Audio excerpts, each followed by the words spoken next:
A partir de agora, prepare seu coração. Você vai ouvir uma mensagem de impacto e poder.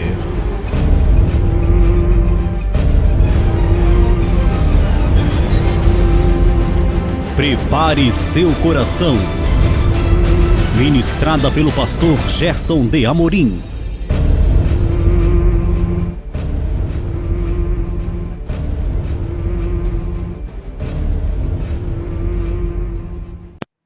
Shalom Adonai, queridos. Professor Gerson, Evangelho Genuíno, mais uma vez aqui trazendo um estudo da Palavra de Deus. Hoje mais um estudo historicista, falando um pouquinho sobre a história, sobre o Concílio de Nicéia, esse concílio tão polêmico, né? Onde que num canetaço, querido, foi-se ali criado algumas doutrinas, né, pela autoridade do Império sobre o poder de Constantino e também as autoridades dos bispos, né, que eram os discípulos, né, ou os sucessores dos apóstolos.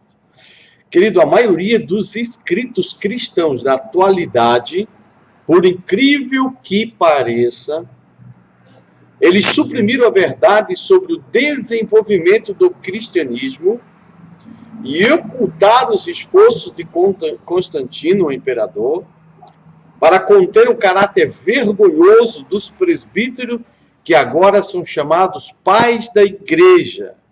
Podemos encontrar isso na Enciclopédia Católica de Farley and volume 14, página 370.1.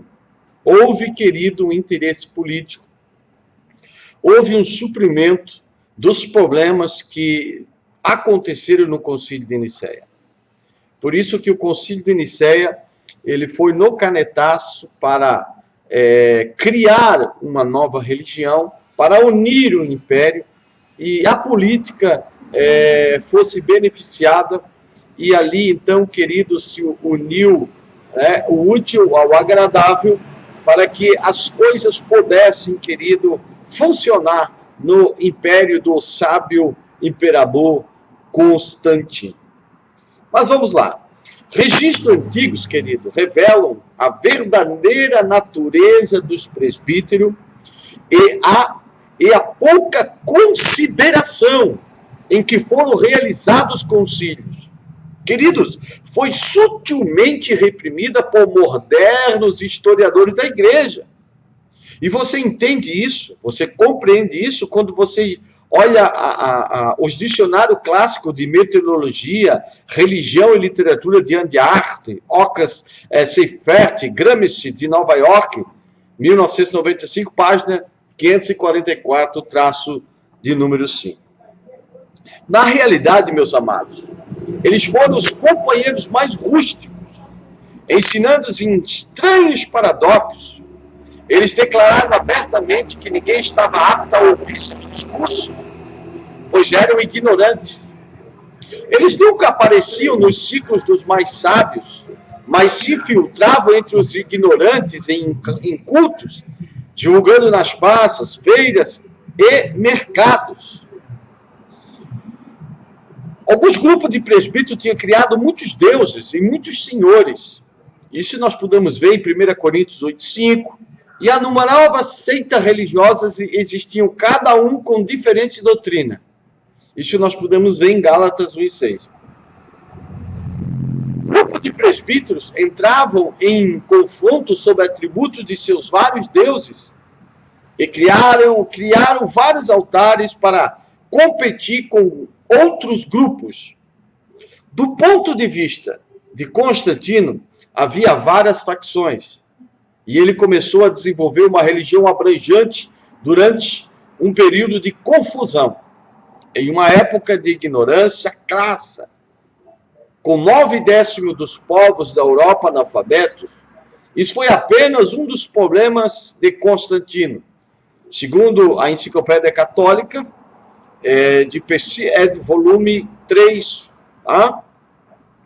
simplesmente não havia nenhuma religião cristã no tempo de Constantino. E a igreja reconhece que o conto de sua conversão e batismo é inteiramente lendário.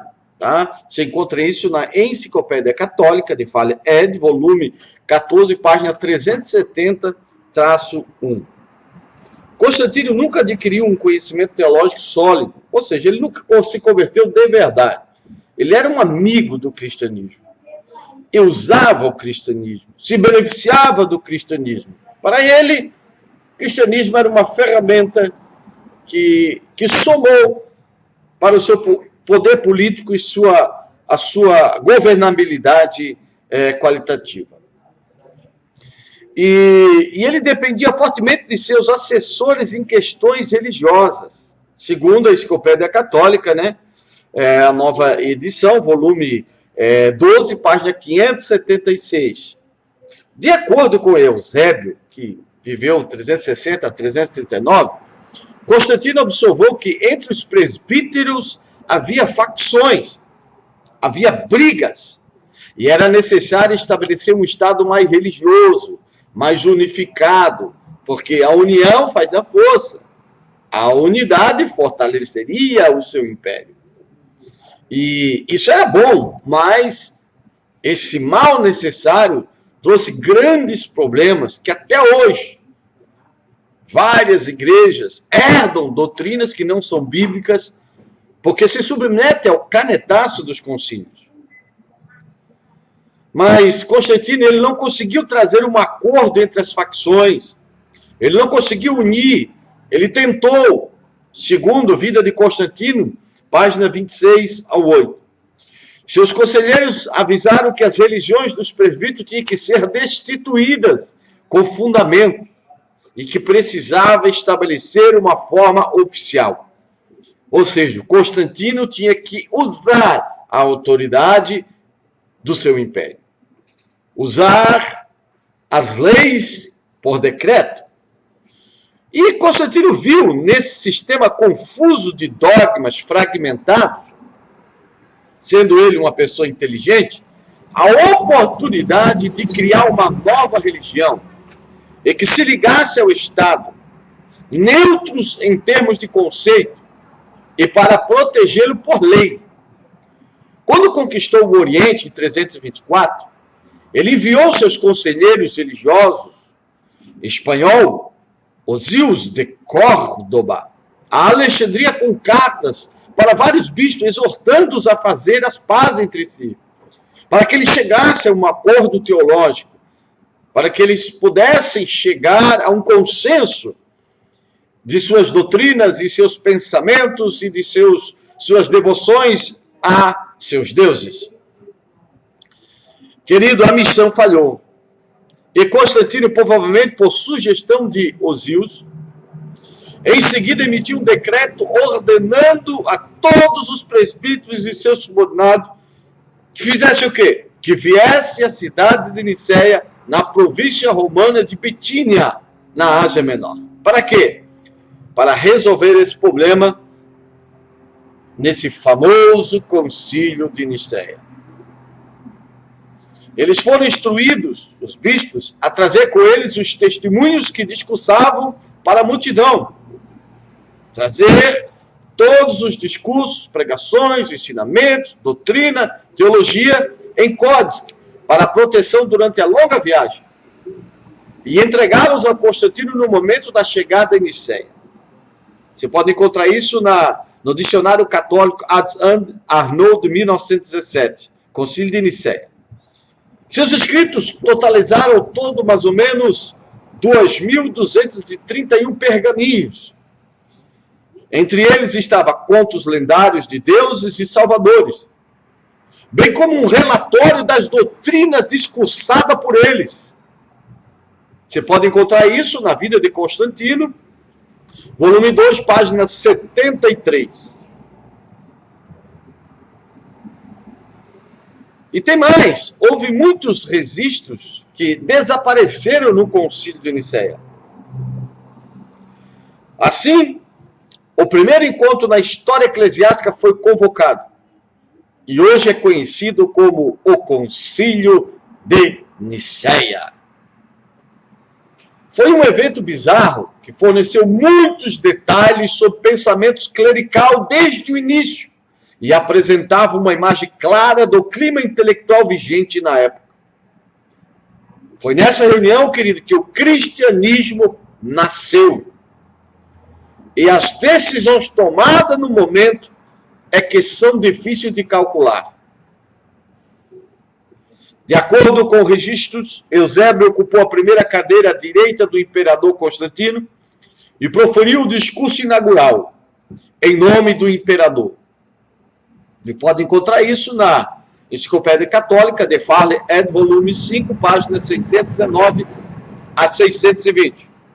Não houve presbítero britânico no conselho, mas muitos delegados gregos e também 70 bispos do Oriente. Outros representaram a África e a Ásia, e pequenos números vieram de outras áreas. Se encontra isso em História Eclesiástica. Foi nessa assembleia, e com tantas ramificações representadas, que um total de 318 bispos, sacerdotes, diáconos, subdiáconos e exorcistas se reuniram para debater e decidir sobre um sistema de crença unificado, que englobava apenas um Deus. Se encontra isso na Apologia do Cristianismo. Cerca de 4 anos antes de presidir o conselho, Constantino havia sido iniciado na ordem religiosa do Sol Invictus, um dos 2 cultos de prosperidade que consideravam o Sol como o único Deus supremo. E o outro foi o mitraísmo. E por causa de sua adoração, de sua reverência ao Sol Invictus, ele instruiu o bispo Eusébio, a convocar a primeira das 3 sessões nos solstícios de verão, porque o dia ficava mais comprido, porque era verão, em 21 de junho de 325. Você pode encontrar isso na Enciclopédia Católica, volume 1, página 792, História Eclesiásticas, também Bispo Luz Tupim, Paris, 1686, volume 1, página 598. Estou citando as bibliografias para vocês verem que isso não está saindo da minha cabeça, mas de historiadores compromissados com a verdade. Por essa altura, uma enorme variedade de textos discutíveis, segundo a Escola Católica, circulava entre os presbíteros e eles apoiavam uma grande variedade de deuses e deusas orientais e ocidentais, como Júpiter, Baal, Thor, Apolo, Ares, Taurus, Minerva, Mitra, Teos, Ati, Indra, Hermes, Tamuz, Ial, Saturno, Máximos e etc. A intenção de Constantino e Nicéia foi a criação de um Deus totalmente novo para o seu império, para unir as religiões do seu império e acalmar as acaloradas dissensões e diversidades de entendimentos teológicos e da crença de vários deuses. Os presbíteros foram convidados para debater e decidir quem seria o novo Deus. Os delegados discutiram entre si, expressando motivos pessoais para a inclusão de determinados escritos que promovessem os traços mais dedicados de sua própria divindade especial. Ao longo da reunião, alguns até ruivavam de tão bravo que ficavam e o debate se tornava mais acalorado. E os nomes dos 53 deuses foram apresentados para discussão. Constantino era o espírito dominante, ele era o imperador em Nicéia, e ele finalmente decidiu por um novo Deus para eles. Ele determinou que o nome do grande Deus druida, Esos, ou Jesus, mas na época não tinha J, deveria ser ajuntado com o Deus oriental Krishna. Krishna em sânscrito é Cristo. E assim, Esos Krishna seria o nome oficial do novo Deus romano. A votação foi realizada e ambas as divindades se tornaram um Deus. O novo Deus foi proclamado e oficialmente ratificado por Constantino. Você encontra isso em Acta, Concílio de Nicéia, 1618. Constantino, então, queridos, instruiu Eusébio de organizar a compilação de um conjunto uniforme de novos escritos desenvolvido a partir dos aspectos primários dos textos religiosos submetidos ao conselho. Suas instruções eram: examinai-vos estes livros e tudo o que for bom neles, que mantenha, mas tudo o que for mal será rejeitado. Então, o que se entende? Que todos os evangelhos, havia muitos evangelhos. Então, querido, o que aconteceu? Eles examinaram todos os materiais e selecionaram os evangelhos que seriam, posteriormente, eu acho, em 331, totalmente canonizado o Novo Testamento, praticamente, né? Começou ali o processo de canonização.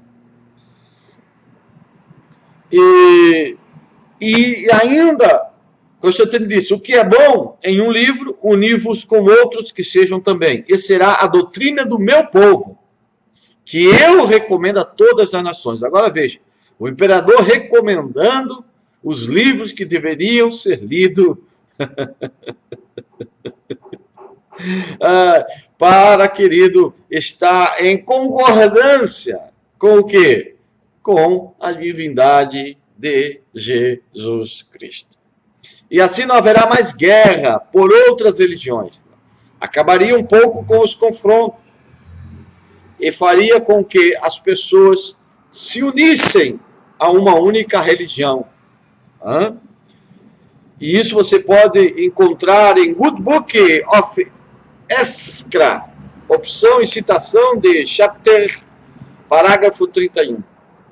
Torna-o surpreendente, disse Constantino. Torna os livros, ou esse compêndio, surpreendente. E os livros foram escritos em conformidade. Encontramos isso em Vida de Constantino, volume 4, página 36 ao 39. Constantino acreditava que a coleção de mitos uniria as outras religiões sob uma história representativa. Eusébio, então, solicitou aos escribas produzirem 50 cópias, escritas em pergaminhos de forma legível e de uma forma portátil, e os escribas realizaram a sua arte. E aí veio, querido, os primeiros códices. Você pode encontrar isso em Vida de Constantino, volume 4, página 36. Eles eram os novos testemunhos. E estas são a primeira menção do cânon do Novo Testamento no registro da história. Com as suas instruções cumpridas, Constantino então decretou aos presbíteros que os manuscritos mais antigos, não oficializados por ele, fossem queimados.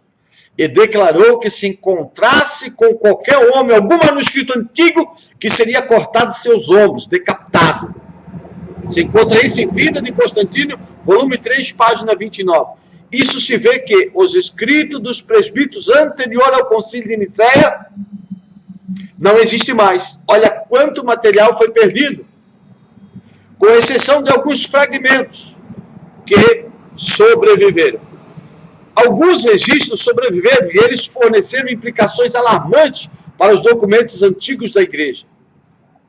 Dizem que o Concílio de Nicéia terminou em meados de novembro de 326, enquanto outros alegam que a luta para estabelecer um Deus era tão forte que se estendeu para 4 anos e 7 meses, desde o seu início em junho de 325, segundo diz a